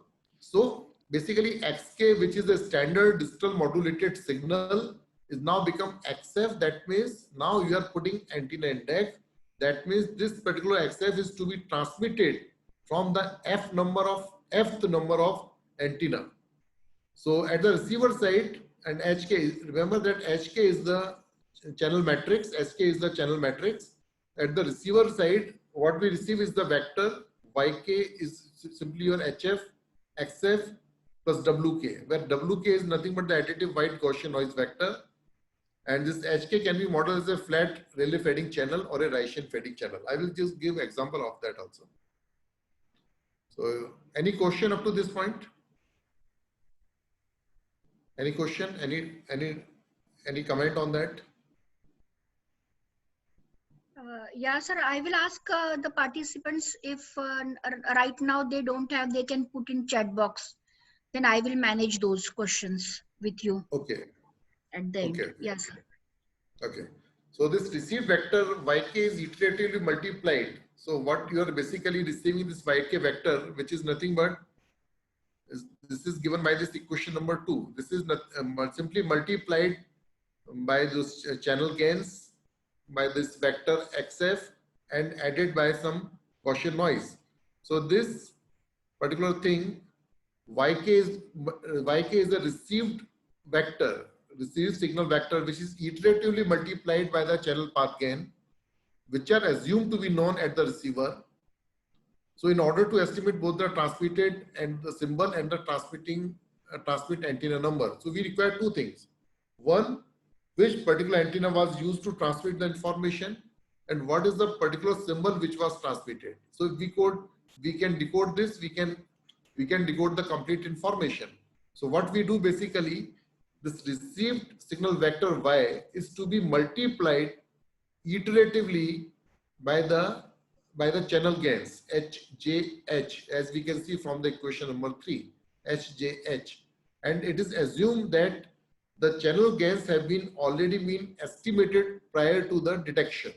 So this is one of the assumptions, that channel has been estimated prior to the detection. So once you go for this J equals to 1 to NT, you will get these kind of symbols, G1 to G and T. So out of that, which is having the maximum value, which particular entry has got the maximum value, that particular antenna was used. For transmitting the information. And after this particular value, what is the entry? Entry is there, for example, minus 0.9 plus J0.8 plus J0.8. So this minus 0.9 plus J0.8, this can be demodulated using a standard digital modulation technique in like QAM. Okay. So this is nothing but the standard Q function, which is nothing but the constellation quantification. Sir, somebody is asking to repeat the equation to explain equation number 3. Yeah, okay. I will explain by giving some numerical example. Yeah. Okay. Because this is difficult to understand theoretically, but if I give numerical example, I think then it is going to be easier. Yeah. Now you focus on that particular thing. So this is the method of detecting a transmitted 3-bit signal by IMRC in case of 2x4 antennas and 4 QM modulation is described. That means at the transmitter side, we are having 2 antennas. At the receiver side, we are having 4 receive antennas are there. At receiver side, we are going to use all the antennas. Please remember, at the receiver side, on the transmitter side, we are activating only one antenna at a particular symbol. Okay. Now assume that, please focus on that. This is very important. Following sequence of bits to be transmitted, 0, 1, 1. You want to transmit 0, 1, 1. So the spatial modulator maps an input signal 0, 1, 1 to 4 QM symbol and the 2 antennas. Remember, we are having 2x4 system. That means we are having 2 transmitting antennas and we are having 4 receiving antennas. And we want to transmit 3-bit of information, using only one antenna at a time, and we are having 4 QM modulation technique. If you use, you are not using spatial modulation, and if you use only 4 QM symbol modulation technique, how many bits you can transmit? 2 bits at a time, because there are 4 symbols, so you can transmit 2 bit of information. Had there been 16 symbols, then you could have transmitted 4 bit of information. like log to m, where m is the constellation size. Here m is 4. So here you can transmit at the 2-bit, but I want to transmit 3-bit of information using 2 antennas, but transmitting only through 1 antenna. How we can do that? And suppose that for simplicity, I have taken the transmitted sequence to be 0, 1, 1. So 1, 1 is basically used for this modulation, the standard QM modulation. 1, 1 is basically encoded as -1 minus j, minus I, minus 1 minus I. And this 0, the first bit that you want to transmit it is basically this going to choose the antenna index. This is going to choose the antenna index. And there are 2 antennas only, antenna number 0 and antenna number 1. So 0 is, that means you are going to choose the antenna number 0. That means this -1 minus j, which is coming because of this 1, 1 symbol, these 1, 1 bits, this -1 minus a, only one symbol will be transmitted from the 0 antenna. Okay, so the first antenna sends a symbol of XF of XK and the second antenna sends 0. That means nothing is transmitted. 0 means you are not transmitting anything at all from the second antenna. So what you are transmitting, -1 minus j constellation or symbol from the antenna number 1. Now this is the channel matrix. Channel matrix, we can see we are having 4 rows and 2 columns. And this particular channel matrix has been measured prior to the detection, because we are having 2 cross 4 system, 2 transmitting and 4 receiving. So here each row is corresponding to one of the receiving antenna where the signal is coming column wise from one of the transmitting antenna. For example, what is the meaning of where this I put the cursor? 0.02058.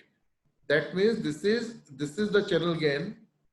This is the channel gain of the third receive antenna coming from the second transmitting antenna.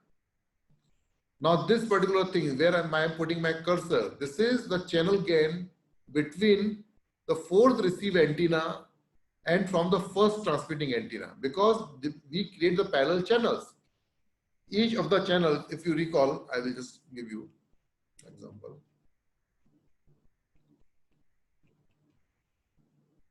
Okay. If I am transmitting from this antenna, the signal will go to this antenna, the signal will go to this antenna, this will go to this antenna as well as this will go to this antenna. All the signals are going to the different antenna. They will encounter different channel fading attenuation. So they will have different channel gains in general. So from one antenna, I can have 4 different channel gains. From the second antenna too, I'm going to have 4 different channel gains. So these are basically 2 transmitting antennas and 4 receiving antenna. They are put into the channel matrix HK, which I just told you. It is like this. Okay. So this is the meaning of this channel matrix. So now, for simplicity, we assume that there is no additive white Gaussian noise, although it is always present. But just to simplify the calculation, otherwise, I have to speak a little bit more about this slicing quantization of this standard demodulation of distal techniques. But just to simplify this thing, assume that there is no additive white Gaussian noises there.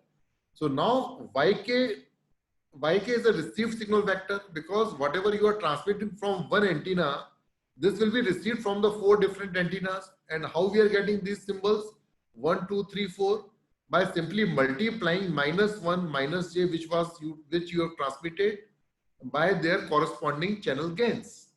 For the channel gains, I told you how to read the channel gains. Multiply by the corresponding channel gains, you will get 4 different received symbols at the receiver side. Okay. After this, what you do, you multiply YK. You multiply YK with this, as per this equation, as you were telling. You multiply by the third equation like this. So channel gain matrix is with you. Why you have already calculated what you have received, that you know what you have received, multiplied by the each of the column from this, each of the column 4. So this is 4 entries. Each column consists of 4 entries, and YK is having 1 cross 4. So 1 cross 4 multiplied by 4 cross 1 will give you one quantity. That is this one. Another time you multiply by the same YK vector with the second column of this channel matrix. Second column of the channel matrix, that will give you this GK. The second entry in this vector you can see here. So you do the calculation, you will get the same result. And the first result is this. Now after this, you just find out which is having a higher magnitude, first entry or the second entry. That is obvious from this. The first entry has got the higher magnitude. In that case, it means the information was transmitted from the antenna number 1. So this information is automatically decoded immediately. That means the first antenna was used to transmit the information, and now standard -1 - j, basically you can simply decode it as 1 1. So what you have decoded is now 0 1 1. In fact, that was the information which you transmitted. So in fact, we have transmitted only 2 bits of information per symbol, but we have received 3 bits of information. So this is the advantage of spatial modulation, which avoids inter-channel interference, which avoids the problem of inter-antenna synchronization, and moreover, the cost is also coming down because you are having only one radio frequency chain, which is being switched among the different transmitting antenna. I hope that the query is satisfied now. So now if we compare with some benchmark, what is the system complexity? So some just calculations are there. If I compare with VBLAST, what is the complexity comparison? So spatial modulation we can see is very, very small in the complexity as compared to a standard VBLAST system, which suffers from all the 3 problems of inter-channel interference, inter-antenna synchronization problem, and cost. So spatial modulation also cut down in the number of operations, because the reason is that we are transmitting only from one antenna. That is the reason. Overall, the complexity is coming down using this spatial modulation technique. So I will just summarize what are the advantages. Advantage means spatial modulation directly avoids inter-channel interference and inter-antenna synchronization. It requires single RF chain at the transmitter. The tri-dimensional constellation diagram introduced the multiplexing gain in a spatial domain, which result in increase of spectral efficiency. Spatial modulation can efficiently work even if NR is less than NT. NR means the number of receiving antenna are less than NT than the number of transmitting antenna.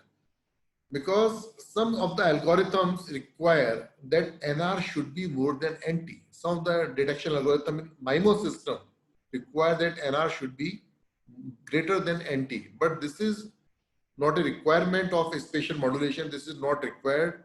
NR could be less than NT and still the system will work perfectly fine. Spatial modulation provides larger capacity than conventional low complexity coding method. The receiver design is simpler than the conventional MIMO receiver. But as we say, we cannot have all the advantages. There are certain disadvantages also. So we require at least 2 transmitting antenna to exploit the spatial modulation concept, because the additional information that we are able to transmit is basically coming from the antenna index. So you require at least 2. Another is the transmit to receive and wireless links are not sufficiently different. The SM paradigm will fail, or that will not give you the adequate performance. That means they should be different, and that is, although this is also true for any MIMO system, the links should be independent. Otherwise, you will not get the diversity advantage. The reason is very simple to understand. If the 2 links are not different between any of the transmitting to any of the receiving antenna, in that case, if they are not different, if one link is going into the deep fade, another link will also go into the deep fade at the same time.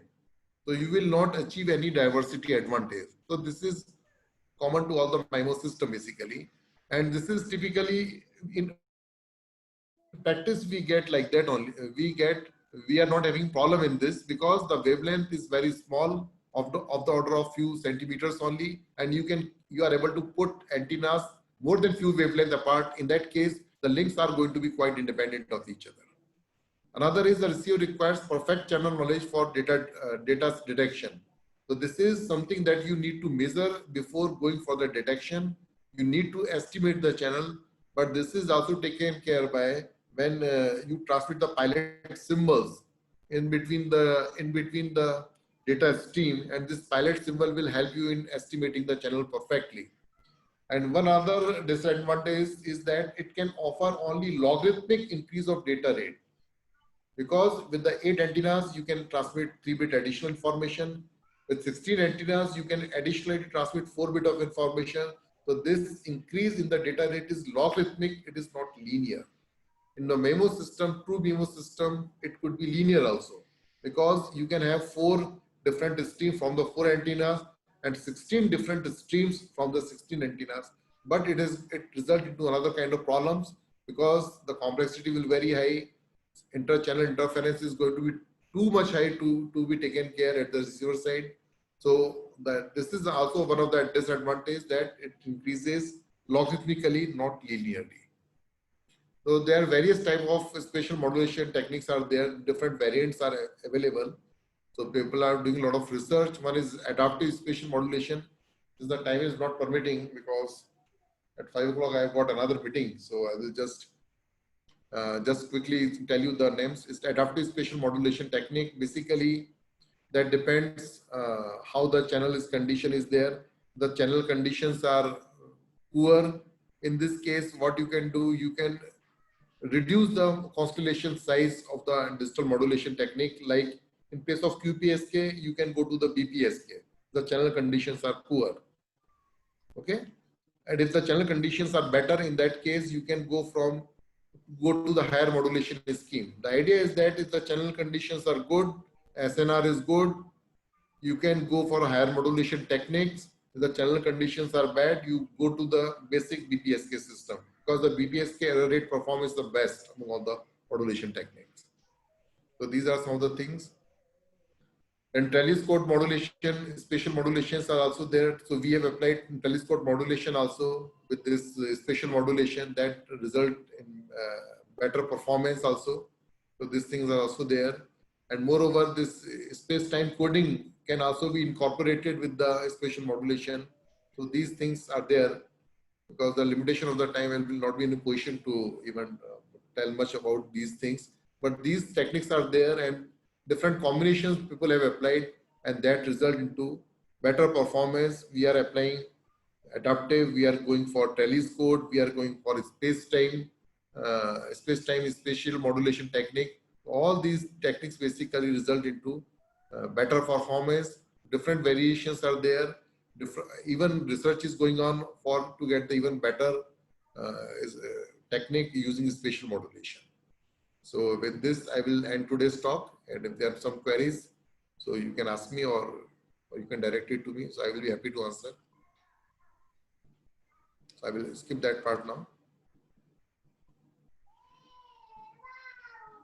So if there are some queries, you can ask.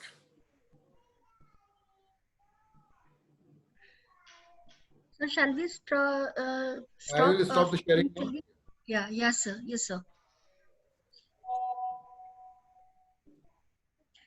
So I think chat box, I couldn't see. There were some queries, but while your session was going on, the queries were resolved through your discussion. So, but the general question is that it is not a technical question.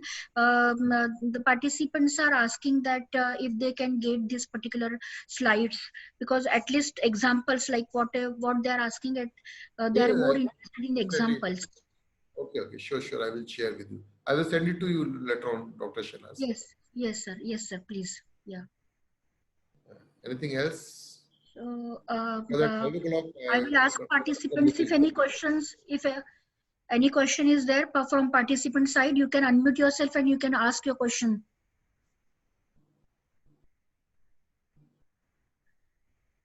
Anybody is having any question? As soon as sir will share me the PPTs, I will pass it on to the group. Okay. Okay. So thanks to everyone. Thank you, sir. Yeah, thank you, sir. Thank you for your insightful speech. Rather, I would say that mistakes increases your experience and experience decreases your mistakes. If you learn from your mistakes, other will learn from your success, and hence never complain about the difficulties in your life, because director, that is God, gives the hardest role to his best actors. Thank you, Professor Aditya Trivedi, sir, for your insightful presentation on the FDP topic. You are today a motivational benchmark to the youth of the world. Thank you very much for your excellent elaborative delivery on spatial modulation. Thank you for sparing your valuable time and motivating the audience, especially research scholars and faculty members throughout the nation. Thank you, sir. Thank you, Dr. Shanaz. Thank you, Dr. Professor D.K. Srivastava, for giving me the opportunity. Yeah, thank you, sir. I would request now Head of the Department, Professor D.K. Srivastava, sir, to propose the vote of thanks. Okay, thank you, madam. Yeah, thank you. Hello, आवाज आ रही है, madam? Am I audible? Yes, sir. Yes, sir. Yes, sir. I can see you, Okay. Professor D.K. Srivastava. Thank you, sir. Thank you very much, sir. Okay. Welcome. Pleasure. Honorable. Yeah. Sir. Please continue. Honorable Director, sir, Director BIT Jhansi, Professor V.K. Tyagi, sir. Chief guest of this inaugural ceremony, Professor Pratap Singh Desai, sir, President of ISTE. Guest of honor, Professor S. Raghavan, NIT Trichy. Professor Aditya Trivedi, sir, IIIT Gwalior, IIITM Gwalior. Dr. Anil Kumar, State Project Administrator, SPIU UP. Dr. Mahavir Singh Naruka, Nodal Officer, SPIU UP. Dr. Swapnil, Engineer Swapnil Gaul. I am very much proud of being part of this FDP, as this FDP has been organized jointly by BIET, ISTE and SPIU. I am very much thankful to our Honorable Director, sir, who motivated us and supported us. Sir, you brought the attention towards health effect of EM waves. And as this is very important aspect, and a lot of work is going on, and a lot of articles are published on this topic. I am very much thankful to our chief guest, Professor Pratap Singh S. Desai, sir, President ISTE, for accepting to join us, support us, and bless us. Sir, your inaugural speech was so interesting and meaningful. Quotations and examples made it very impactful. I am heartily thankful to our guest of honor, Professor S. Raghavan, NIT Trichy, for giving your valuable time and your blessings and blessings that you showered on us. I am much thankful to Dr. Anil Kumar, Project Administrator, SPIU UP, for your support and jointly organizing this FDP. Sir, with the help of your support, we are able to organize a lot of webinars, FDP workshops, and this time it is only due to you that we are able to seek support of ISTE and could get opportunity to hear our chief guest, Professor Pratap Singh S. Desai, sir, President ISTE, and guest of honor, Professor S. Raghavan, NIT Trichy. I am heartily thankful to Professor Aditya Trivedi, sir, from IIITM Gwalior, for delivering such a wonderful technical expert talk. It was very informative and useful. Sir, after a long, we got the opportunity to hear you. Sir, we are thankful that you accepted to deliver expert talk on very short notice and imparted this useful knowledge to us. My pleasure, my pleasure. I am thankful to Dr. Mahavir Singh Naruka, Nodal Officer, SPIU UP, for your kind support to organize this FDP jointly with BIT Jhansi. I am thankful to Engineer Swapnil Gaul for being part of this FDP. Your skills and knowledge will benefit participants a lot. I am thankful to all the experts who are associated with this FDP to make this FDP fruitful. I am thankful to Dr. Sahnaz Ayub, coordinator of this FDP, whose hard work and efforts have brought this FDP on very big platform and have brought it to very high level. I am thankful to Dr. Atul Kumar Dwivedi for his continuous support and maintaining the technical issues for the online conduction of this FDP. I am thankful to all participants who are patiently attending the FDP with full interest. I am sure you will be benefited a lot as renowned experts are imparting their knowledge and experiences to you.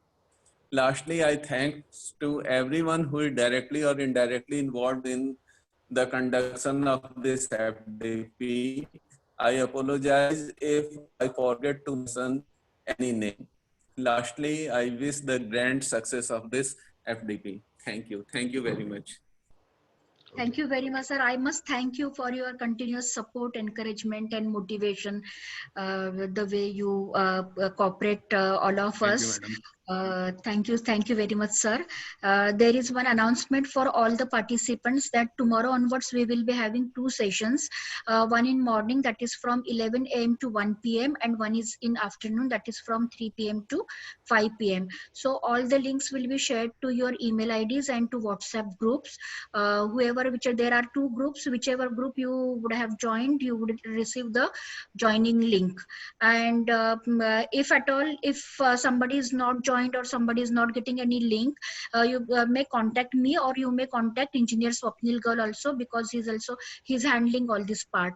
So I'm thankful to Swapnil also, because all his effort he has worked beyond anything. Like he had worked like our team BIT team member, and helped me organizing this particular FDP.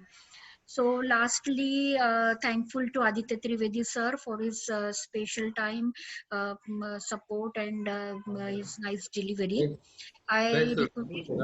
I now leave because at 5 yes, another sir. meeting. Yes, sir. Yes, sir. Please, sir. Just a moment, sir. Please put your camera on. I request all the participants to put the camera on so that I can capture this wonderful moment. Okay. I request participants also to please put your camera on so that I can capture the. Thank you, sir. Thank you, Trivedi sir. Yeah, please, sir. Thank you very much, sir. Trivedi sir, thank you very much. Is it okay now? Can I leave? Yes, sir. Yes, sir. Please, sir. We are also ending the meeting, sir. Thank you so much. Okay, bye. Thank you, sir. Thank you. So all dear participants, there is no weekend, no holiday for virus. So stay safe, stay at home, keep learning. Thank you very much, and we'll meet again tomorrow. Thank you so much. Yeah, Dr. Atul, we can end the meeting now.